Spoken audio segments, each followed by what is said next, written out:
제 나이 72살. 재작년에 부인 먼저 보내고 친구나 사귈 겸 나간 문화원에서 컴퓨터를 배우고 또 어떻게 유튜브라는 것도 알게 되었습니다. 이것저것 찾아보며 소일거리 하다가 이렇게 사연을 보내면 읽어주는 곳도 있더군요.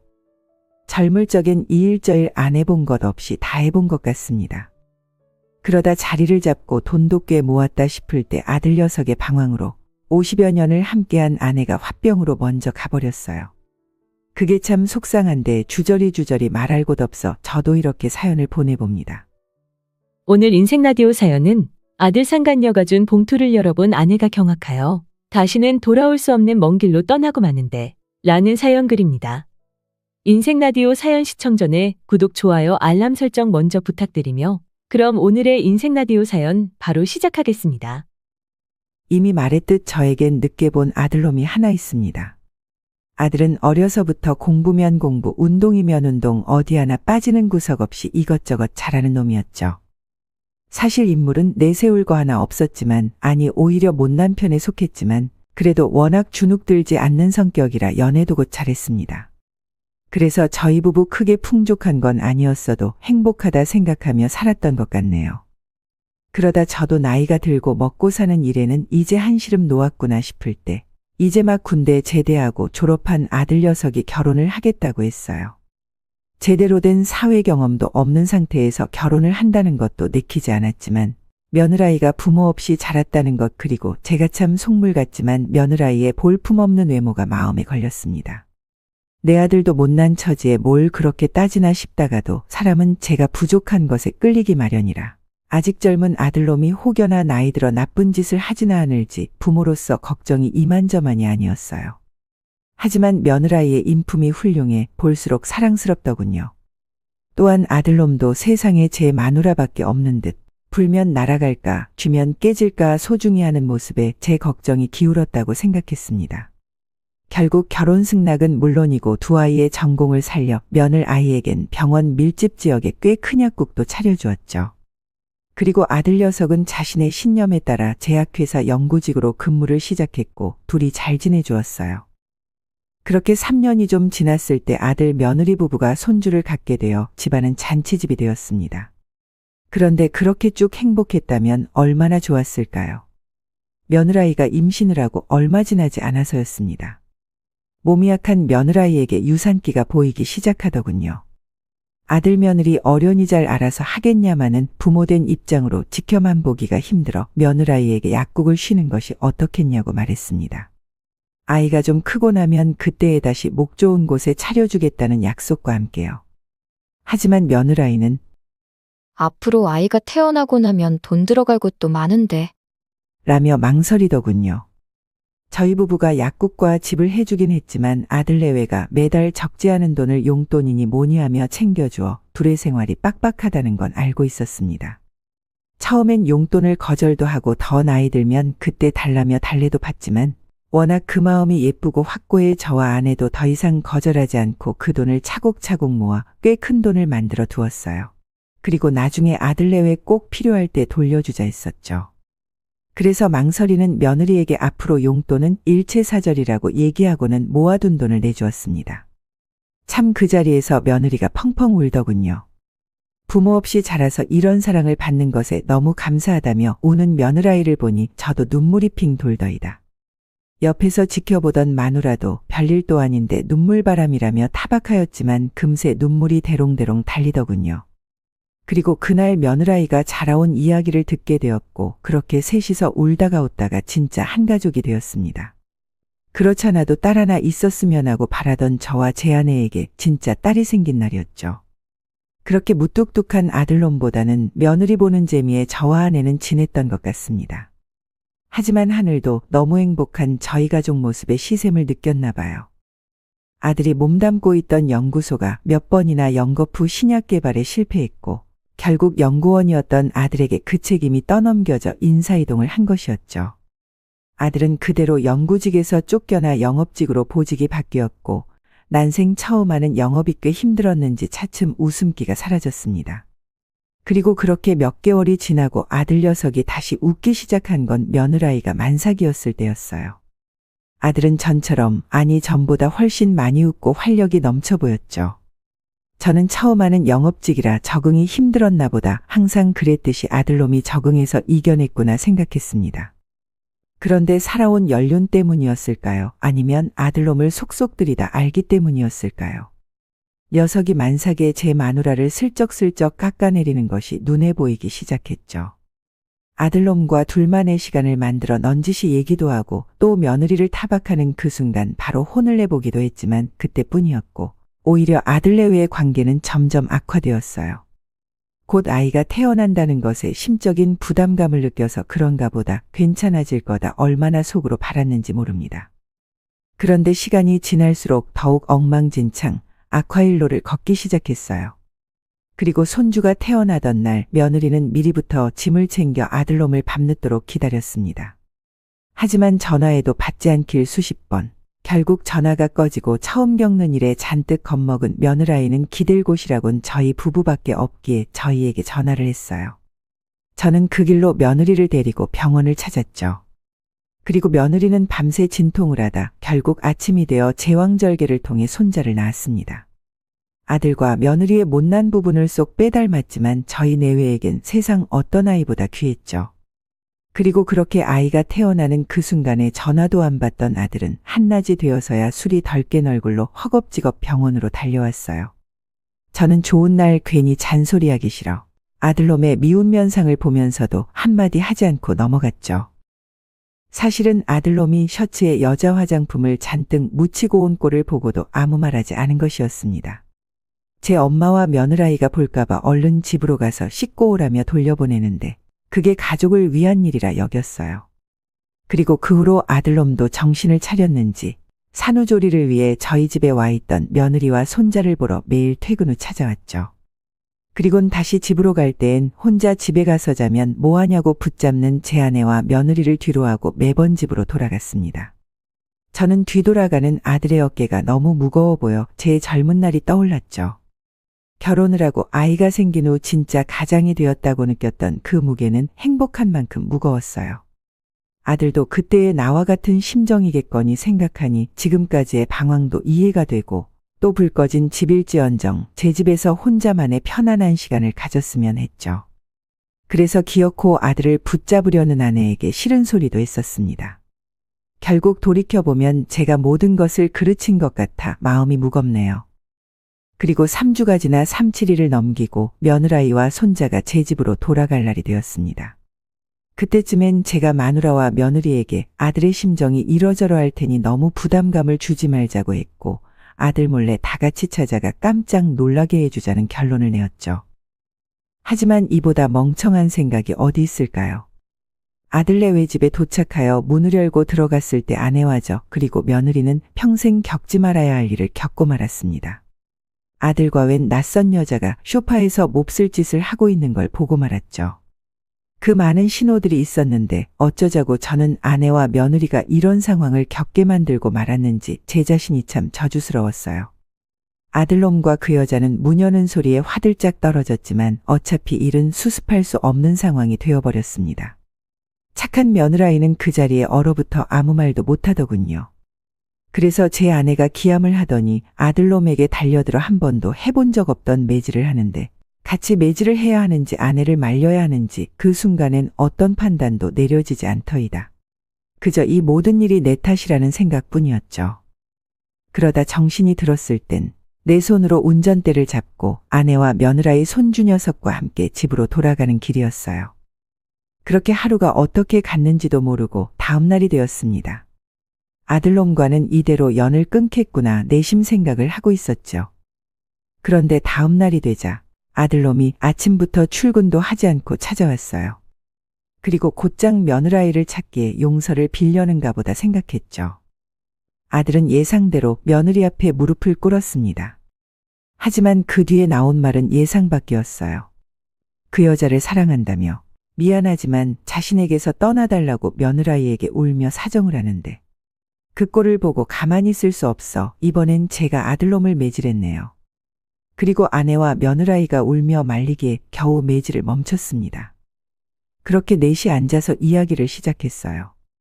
그리고 아들은 며느리에게 했던 말을 다시 한번 이야기했죠. 어머니, 아버지, 그리고 당신.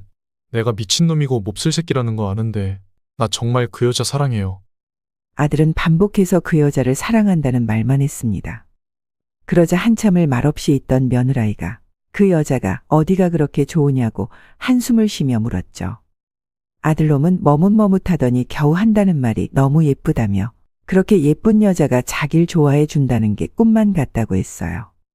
그 소리에 아내는 거의 숨이 넘어가다시피 하고 있는데 며느라이는 그저 조용히 생각에 빠진 듯 하더군요. 처음 며느라이를 보며 걱정했던 제 예상이 이렇게 맞아떨어질 줄 알았다면 그때 무슨 일이 있어도 반대를 하는 거였는데 말이에요. 또다시 후회가 밀려왔죠. 무슨 말인지 알겠어. 그 여자랑 살아. 근데 나 우리 가족은 포기 못해. 자기는 자기가 원하는 대로 살아도 되지만 우리 부모님, 내 아들은 포기 못하니까 그건 건드리지 마. 며느라이가 조용조용 말했습니다. 어찌나 고맙고 미안하던지 제가 다 눈물이 났어요. 그리고 자리를 지키기 힘들어 먼저 방으로 들어갔는데 잠시 후 아들놈이 나가는 소리가 들렸죠. 헌데참 사람 마음이 간사하더이다. 아들의 힘없는 어깨가 떠오르며 죽을 죄를 지은 자식이지만 마음이 찢어질 듯 아파오는 것이 차라리 며느라이와 깨끗하게 정리가 된다면 저 모자란 자식 얼굴이라도 보고 살 수 있을 텐데 하는 생각이 떠오르는 거 보니 말이에요. 어쨌든 또 다른 죄는 짓지 말자는 다짐으로 아들 녀석이 보고 싶어도 꾹 참고 견디며 며느라이와 손자와 함께 우리 내외는 아픔을 다독여가며 2년여의 시간을 보냈습니다. 사실 며느라이가 가장 힘들었을 테지만 내색 한 번 안 하고 손주에게도 그렇고 저희에게도 하루도 변함없이 진심으로 잘했어요. 그런 모습을 보니 또 아픔도 잊혀지고 손자 녀석 커가는 모습에 웃음도 나면서 차츰 아들 녀석 없는 셈치고 살아가는 것에 익숙해졌죠. 며느라이와는 한층 더 가까워지는 것이 이제는 며느라이가 좋은 남자 만나서 남은 생은 보상받으며 살았으면 하는 마음도 생겼습니다.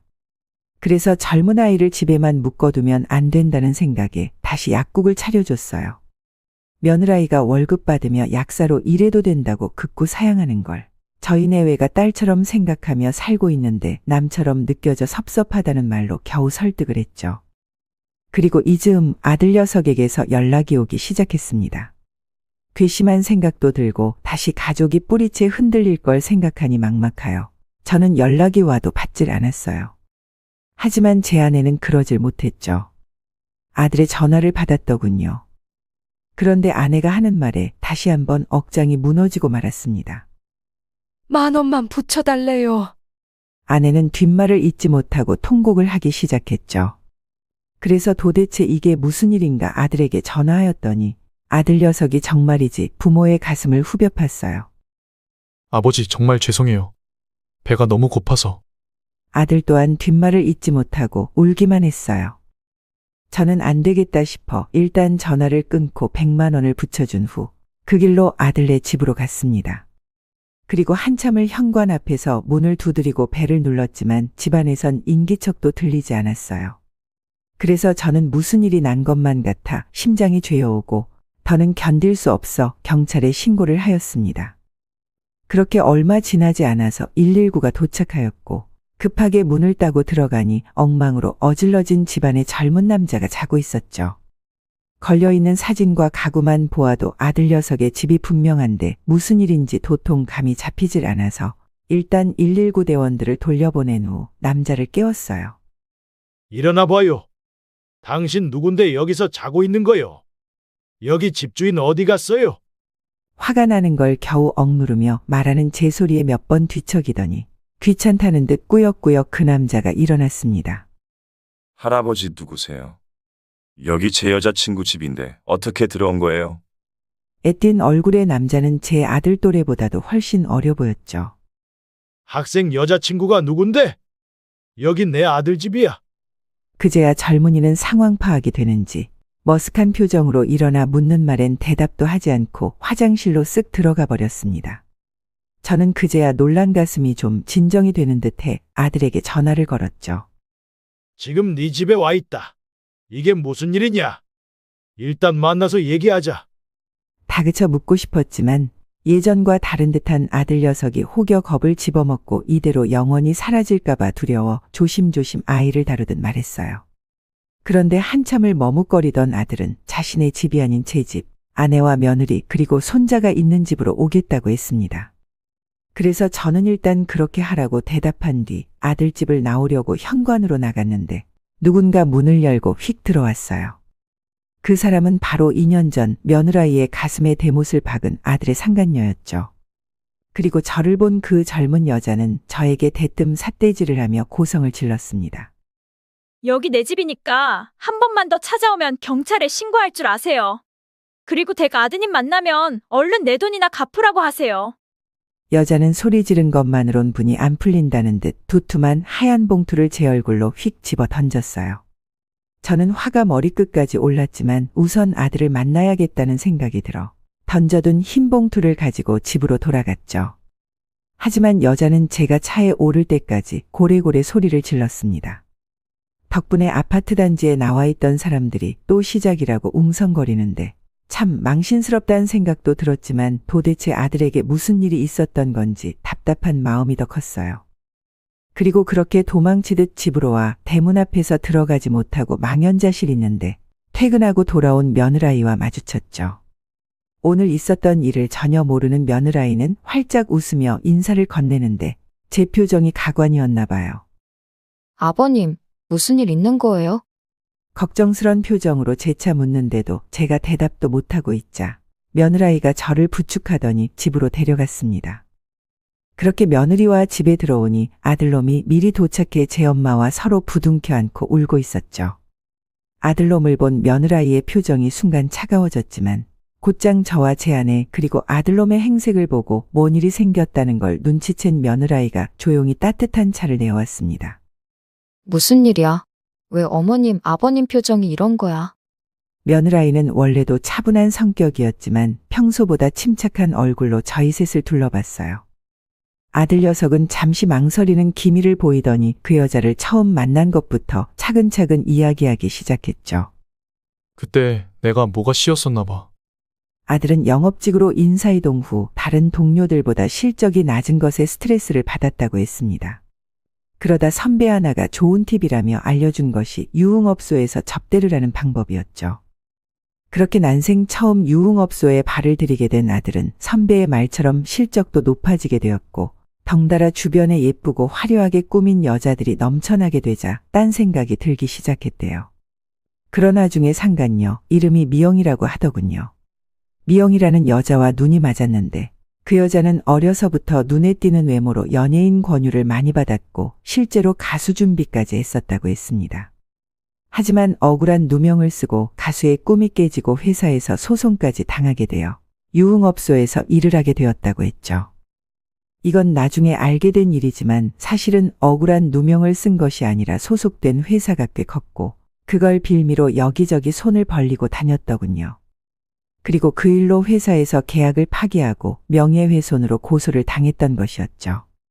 그렇게 빚쟁이들한테 시달리다 아들을 만나게 된 것이었어요. 아들은 생전 그렇게 예쁜 여자와 가까이 있기도 처음이었거니와 자신을 좋다고 하는 것도 처음이라 정신을 차릴 수 없었다고 했습니다. 제 자식을 품고 있는 마누라와 비교가 되기 시작했다고 했죠.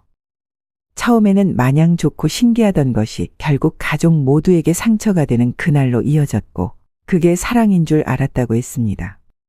참 아들놈 외모가 못났다 생각은 했어도 이리 마음이 못난 놈이었을지는 몰랐어요. 아들 녀석 하는 말이 오히려 들키고 난 후 가족들과 연을 끊고 살게 된 것이 마음이 편했다고 했죠. 하지만 그런 생활이 오래 갈 수 없었던 거였습니다. 계속해서 아들이 말하길 미영이라는 여자가 아들에게 자신이 느낀 수치심에 대한 보상과 자신에 대한 사랑을 확인시켜주기 위해서는 집 명의를 이전시켜달라고 했대요. 하지만 천만다행으로 그 집은 아들 녀석이 결혼할 때에 저희 내외가 마련해주며 둘이 평생 행복하게 잘 살라는 의미로 며느라이와 아들의 공동 명의로 해둔 집이었죠. 그래서 아들은 집에 대하여 미영이라는 여자의 부탁을 들어줄 수 없으니 다른 것으로 보상하기 위해 월급도 가져다주고 아들 명의로 된 다른 재산들을 이것저것 주었다고 했습니다. 그런데도 그 여자의 요구는 끝이 없었고 결국엔 돈이 부족하다는 핑계로 다시 유흥업소에 나가 일하기 시작했다고 했죠. 그리고 그렇게 다른 남자들도 아들 몰래 만나고 다니다 전부 들통났다고 했어요. 그리고 빚쟁이들 독촉에 견딜 수 없다며 이렇게라도 벌어서 갚아야 한다고 능력 없는 아들놈을 탓했다고 했습니다. 참 염치도 없었죠. 저런 말들에도 그 여자의 마음을 진심으로 여겼다는 아들놈도 답답할 따름이네요. 하지만 아들의 상간녀는 한번 들키고 난 후로는 같이 일하는 사람들이라며 이 사람 저 사람을 집으로 끌어들이기 일쑤였고 어떤 때는 한참을 집에서 지내다 가는 사람도 있었다고 했습니다. 그러다 제가 보았던 그 어린 남자가 드나들기 시작하더니 대놓고 바람을 피기 시작했대요. 하지만 아들을 떠나지는 않았다고 했죠. 아직 얻어낼 게 남았기 때문이었을 거예요. 그런데도 아들은 속에서부터 올라오는 의심을 누르고 사랑이라고 생각했다고 했습니다. 그래서 오히려 죽으라고 일해서 남보다 많이 받은 성과급을 그 여자에게 전부 주었다고 했죠. 하지만 미영이라는 여자는 점점 더 큰 돈을 요구했고 아들이 돈을 마련하지 못하자 제가 보았던 그 어린 놈을 내세워 집 명의를 내놓으라고 협박 아닌 협박을 하기 시작했다고 했어요. 아들은 이때쯤엔 모든 것이 잘못된 길로 가고 있다고 생각했지만 가족인 저희에게 연락할 자신도 없었고 또 너무 깊이 발을 들여 벗어날 방법도 없다고 생각했다고 했죠. 그래서 월급을 다 갖다 바쳐 수중의 돈이라곤 한 푼도 없는 아들은 인간의 탈을 쓴 짐승들에게 차용증까지 써가며 돈을 빌려 쓰는 꼴이 되었다고 했습니다. 그 짐승들은 하루하루 차용증을 빌미로 아들을 죄어오고 결국 오갈 데 없이 굶어 죽을 위기에 처하자 피부치인 저희 내외에게 전화를 한 것이었어요. 내가 평생 갚으면서 살 테니 당신 그리고 어머니 아버지 다시 한 번만 기회를 주세요. 아들놈이 다시 받아달라며 울며 애원하는데 차마 모진 말이 나오지 않더군요. 하지만 이대로 어영부영 넘어간다면 그동안 우리 내외와 딸처럼 지낸 며느라이를 쫓는 꼴이 될 테니 정말 죽고 싶었죠. 내가 자식을 잘못 키운 죄로 말년에 이 무슨 꼴을 보는 건가 싶은 생각에 한숨만 나왔어요. 그런데 가만히 듣고만 있는 것으로도 충분히 괴로웠을 며느라이가 아들의 등을 토닥여주며 이야기하는 것이었죠. 내가 마음이 풀려서 이런다고 생각하지 마. 나 당신 받아줄 자신 없어. 그래도 그동안 당신 부모님을 단 한 번도 시부모님이라 생각한 적 없이 정말 내 부모님이라 생각하고 살았었어. 그때도 말했지만 내 가족이 무너지는 꼴 난 못 봐. 우선은 이 일부터 해결하자. 그리고 우리에겐 나중에 천천히 풀어가자. 일이 현명하고 내면이 아름다운 아이가 또 있겠습니까? 하지만 우선 이 감동을 접어두고 저는 아들의 상간녀가 제게 던진 봉투를 확인해 보았어요. 그것은 차용증이었죠. 그 문서에는 말도 안 되는 이유를 덧붙여 월급을 차압한다는 내용과 아들의 차비며 밥값에 대해 그때그때 써둔 차용증들이 더 있었습니다. 저는 그 억지스러운 내용을 확인하고 화가 나서 아들놈에게 소리를 버럭 질렀죠. 달라는 대로 돈 주고 이딴 거 얼른 갖다 버려라. 하지만 며느라이가 그러더라고요. 돈을 떠나서 우리 가족을 뿌리채 쥐고 흔든 그 여자에게 대가를 치르게 해야 한다고 말이에요.